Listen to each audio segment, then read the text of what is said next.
Começa agora mais um programa Vereadores em Foco, produzido pela Câmara Municipal de Campo Grande.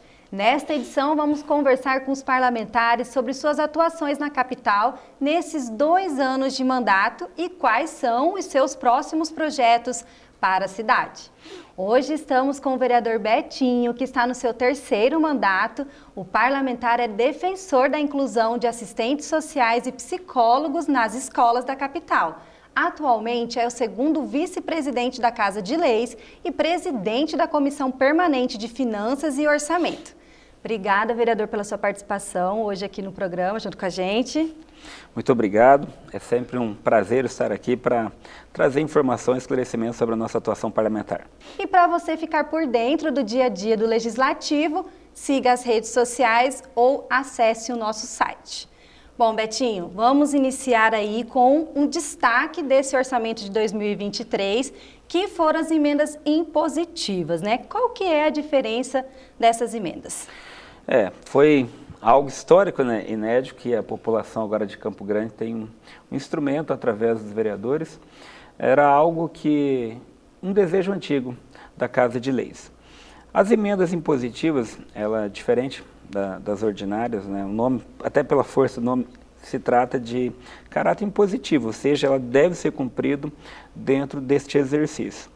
E a gente fica muito feliz de participar deste momento enquanto presidente também, e na condição que eu era relator do orçamento, né, no ano 2022. E essa é a natureza do poder legislativo, né? Criar mecanismos, ferramentas para que a gente possa, de fato, trazer à sociedade aquilo que ela espera. Porque as emendas impositivas nada mais ou menos que isso. É os anseios da sociedade, né? Até porque parte desse recurso, né, 50% é para a saúde, o outro 50% ele tem caráter, né, de infraestrutura e outras áreas. A gente vai muito de encontro com o que a população pede, quando a gente vai fazer uma visita num bairro, quando a gente vai visitar uma UPA. Então, eu acredito que será um instrumento muito importante para a gente estar fazendo as melhorias que a sociedade espera, né? As emendas impositivas, com certeza, será algo que nós vamos cobrar muito durante esse mandato 2023. Com certeza vai fortalecer o trabalho dos vereadores, né, nessa questão de atender o que a população realmente necessita. E como que os vereadores vão acompanhar a execução dessas emendas? Nós já estamos, inclusive, em tratativa com o Executivo para que nós possamos fazermos um decreto especial para ali a população também estar acompanhando e os próprios parlamentares, né? Cada valor, o parlamentar que indicou, para onde que foi. Então, acredito que nós já estamos nessa tratativa e deve ser finalizado quanto antes aí a publicação desse decreto. Cada vereador vai poder destinou, né, na verdade, R$200 mil, né, nas emendas impositivas. Há algum acordo, alguma previsão legal de aumentar esses valores?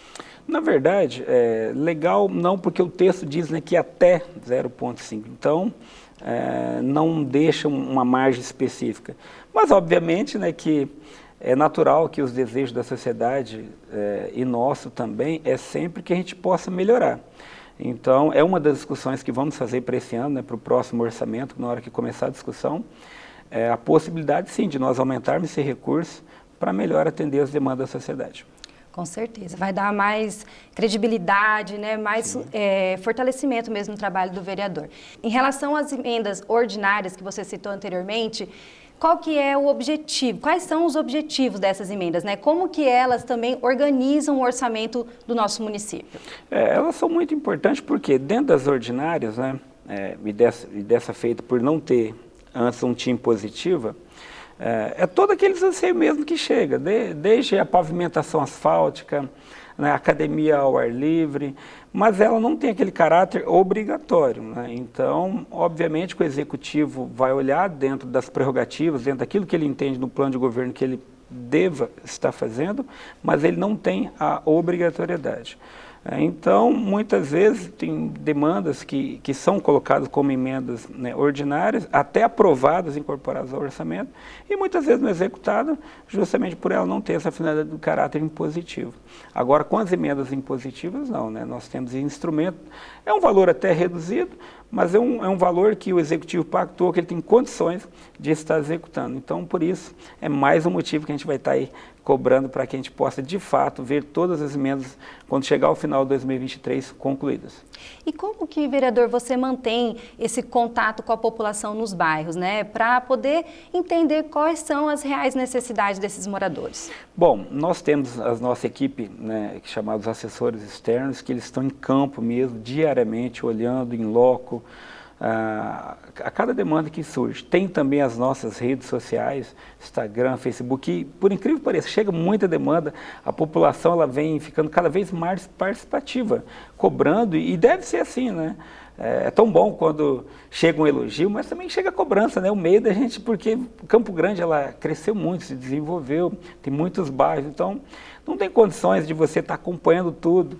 E, obviamente, aquelas demandas que vão chegando no nosso gabinete, nós vamos filtrando, né? A nossa equipe vai em loco, em muitos casos eu também gosto de estar presente, acompanhando, né? E fiscalizando, que é a prerrogativa do nosso mandato. Vereador, também teve um aumento na LOA em relação aos recursos do Fundo Municipal de Investimentos Sociais. Como que é feita essa divisão? Conta pra gente. Essa foi uma grande conquista também que tivemos. Isso foi no exercício, eu era relator do orçamento 2021-2022, né, e aí todos que nos assistem vão recordar que foi um período muito crítico, onde a pandemia estava no seu auge. E ali a gente dialogando com o executivo, na hora de trabalhar a peça orçamentária para olhar quais são as prioridades, e nós conversamos e ali, né, de uma forma muito clara, eu pude explanar e fui feliz na fala e também fiquei feliz de ver que o executivo, ele entendeu que aquele recurso precisava para aquele momento. Em que sentido? Porque a pandemia ela trouxe uma série de dificuldades. Muita gente perdeu seus entes queridos, inclusive aquele que era o provedor dentro de casa. Muitas empresas fecharam. E aonde foram parar parte desse público? Muitas vezes no terceiro setor, nas ONGs, né? Que chegaram a perguntar assim, mas como você está sobrevivendo sem emprego? Eu vou lá na instituição e eu recebo um alimento, né? O meu filho no contraturno da aula, ele fica lá, ele é bem cuidado, ele tem aula de reforço, ele tem aula de violão, de música, ele pratica esporte. Ou seja, o terceiro setor precisava ser fortalecido. Então, as nossas emendas naquele período eram de 180 mil. E nós, dialogando com o executivo, conseguimos chegar a um valor de 8,7 milhões a mais que hoje, né, em 2022 já foi praticado o FEMIS, que de 180 para 300 mil reais, que será agora também executado no exercício de 2023. Ou seja, foi uma grande conquista para o terceiro setor, que é o braço, né, do Poder Executivo, que o Poder Executivo sozinho não dá conta de todas as demandas. Então ele já tem a estrutura, já tem os profissionais, já conhece a comunidade local, o que ele precisava? De recursos. Então a gente ficou muito feliz por essa grande conquista aí para o terceiro setor, até porque enquanto assistente social é bandeira do nosso mandato. A nossa luta é contra a desigualdade social, é fortalecer os valores familiares e criar políticas públicas e leis que possam, de fato, trazer melhoria àqueles que estão no estado de vulnerabilidade social. Então, esses recursos, eles contribuem na área social e na área da saúde também, é isso? 50%, né, desse recurso. Então, 150 mil e 150 mil, que é os 300 mil reais na área social e na área da saúde. Lembrando que você pode acessar todos os conteúdos da Câmara pelas redes sociais Câmara CGMS. Bom, vereador Betinho, voltando ao nosso bate-papo, o vereador ele é presidente da Comissão de Finanças da Casa. Além dessa questão da relatoria, da LOA, da LDO, também tem o compromisso de fiscalizar os recursos públicos, né? Como que é feito esse trabalho da comissão? Ela é composta, né, por 5 vereadores e a gente está sobre a presidência da comissão já vamos caminhar para o 3º ano. É uma missão importante, né, que nós dividimos isso com os outros parlamentares e, obviamente, que há uma cobrança maior porque tudo passa por finanças, não tem jeito, né? Qualquer política pública que for desenvolvida, ela precisa estar contemplada dentro do orçamento. E aí que começa, né, um dos papéis importantes daqueles que atuam dentro dessa comissão e dos outros parlamentares também. De fato, a gente olhar para o orçamento, olhar com um olhar realmente para aquilo que de fato vai fazer, contribuir para a pessoa ter uma vida melhor, porque a partir do momento que você paga seu imposto, O mínimo que você quer é uma condição decente de saúde, de educação, é saber que o seu filho está sendo bem cuidado, que a escola que ele estuda, ela está em plenas condições, que quando precisar se deslocar até uma unidade de saúde, ela vai entender que realmente ali está sendo bem aplicado o recurso.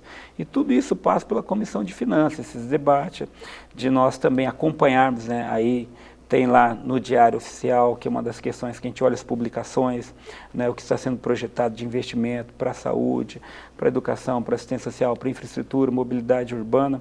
Ou seja, a Comissão de Finanças, ela tem um papel preponderante em, de fato, trazer esse debate para que todos os parlamentares possam ali fazer as suas considerações e o Executivo construir uma peça orçamentária que melhor contemple os anseios da população.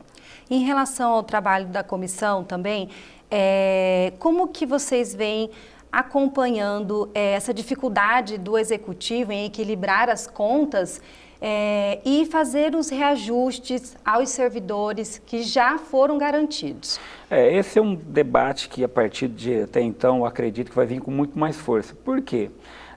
A cada 4 meses, né, o Executivo ele vai fazer a sua prestação de conta sobre tudo aquilo que ocorreu nos 4 meses passados.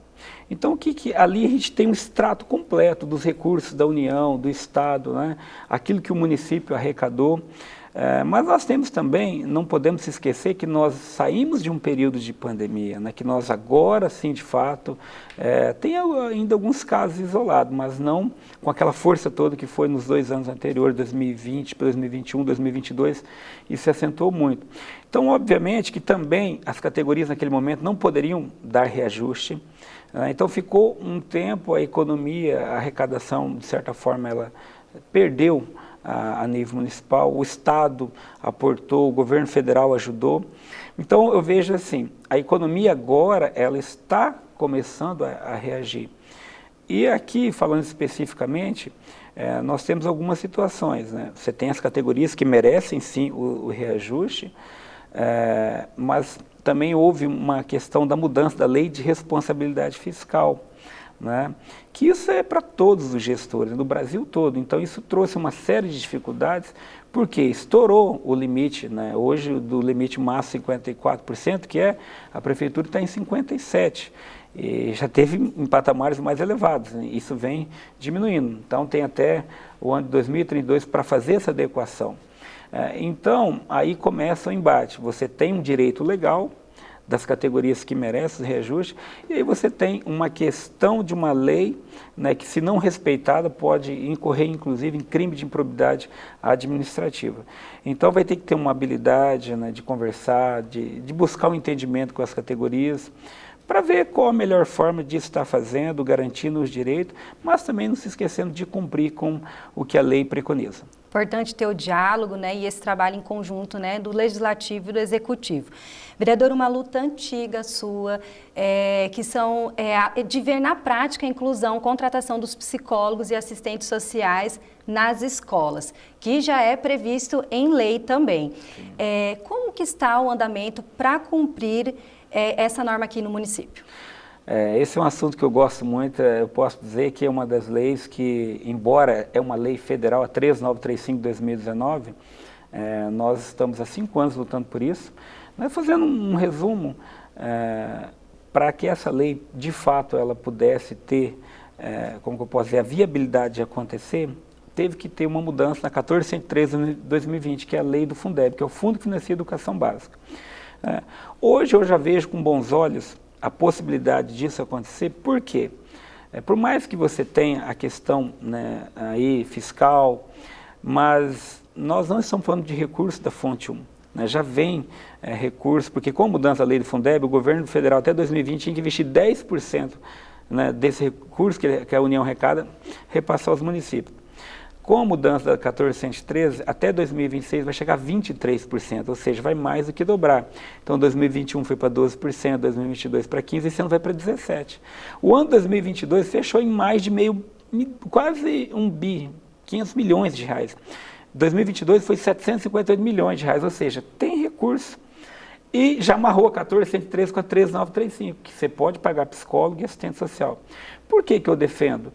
É só você olhar, lamentavelmente, o mapa aqui no estado de Mato Grosso do Sul, né, em especial Campo Grande, onde residimos, é muito triste. Você vê todos os dias crianças sendo vítimas de abuso sexual, de violência doméstica, de maus tratos, N situações que se tem um profissional dentro da escola, né, que foi comprovado já que a escola é o segundo maior ponto de denúncia.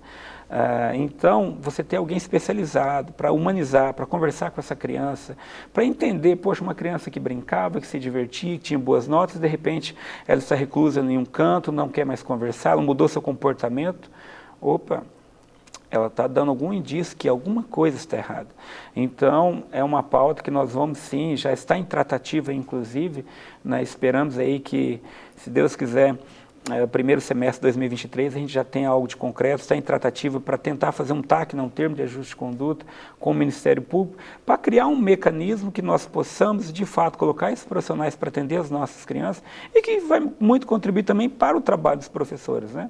Vai criar um outro clima, uma sinergia diferente, e essas crianças tenham ali seus direitos assegurados e melhores condições de ensino e aprendizado também, acolhimento, né? Essa é a palavra, porque uma criança, quando ela é vítima de um abuso sexual ou algum tipo de violência, muitas vezes é gerado um trauma que dificilmente vai ser apagado da sua memória, né? Então, eu costumo dizer que nessa fase, com seus 7, 8 anos de idade, você já começa a definir para quem vai para a universidade ou que muitas vezes acaba terminando lamentavelmente num presídio ou até mesmo sua vida ceifada antes de completar os 18 anos de idade. Com certeza, é fundamental esses profissionais, né? Além desse acolhimento, o fortalecimento da educação também. Qual outro projeto que você pode destacar desses 2 anos de mandato, vereador? Olha, graças a Deus a gente tem vários projetos de lei que a gente poderia estar destacando aqui, mas eu gosto muito da questão social, né? O PROINC, por exemplo, que é o Programa de Inclusão Social da Prefeitura, que é ligado à FUNSAT, eu quero fazer um destaque especial, porque esse demorou em torno de uns 3 anos para a gente conseguir uma melhoria significativa. Obviamente que não foi só a nossa pessoa, né? Houve toda uma mobilização, a Câmara de Vereadores, o Executivo, mas eu fiquei feliz de puxar esse debate e outros colegas somaram força com a gente, porque isso é o parlamento, né? E graças a Deus, os 29 vereadores ali entenderam que era uma pauta que, de fato, ia trazer melhorias para a sociedade.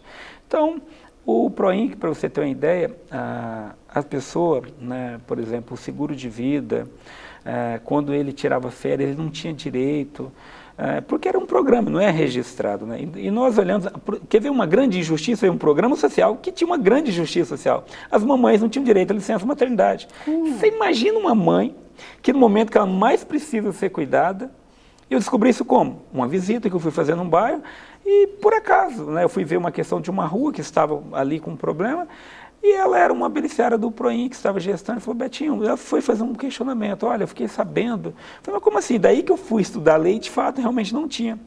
E aí fomos em cima dessa mãezinha que hoje trouxe, as mamães hoje têm direito à licença maternidade, né, quando sai tem ali o direito às férias, tem uma gratificação natalina que corresponde a um 13º, ou seja, tem que estar no CAD único, né, que aí você começa a fazer um filtro para, de fato, olhar para aquelas pessoas que precisam estar naquele programa, porque a natureza do PROINC não é ficar de eterno no PROINC. Ele tem que entender que é um momento que ele vai passar, é um socorro, é um auxílio para que ele possa, dali, ter uma oportunidade melhor de trabalho e construir seus sonhos e dar uma condição mais digna para a tua família. Então, fiquei muito feliz de participar desse debate junto com o executivo e os outros colegas e hoje o PROINC traz aí conquista significativa para muitos moradores de Campo Grande. Importante esse trabalho, né, de fiscalização. Você ali no bairro conseguiu identificar algo que precisava ser, com certeza, mudado e trabalhar a questão da inclusão social no PROINC. Vereador, para a gente finalizar o nosso bate-papo hoje aqui, o que a população pode esperar do trabalho do vereador Betinho? Compromisso, essa é a palavra, um compromisso de continuar fiscalizando, legislando, cobrar do executivo, embora o meu tom de cobrança é sempre na questão do diálogo, né? É o estilo de ser, o estilo republicano de ser.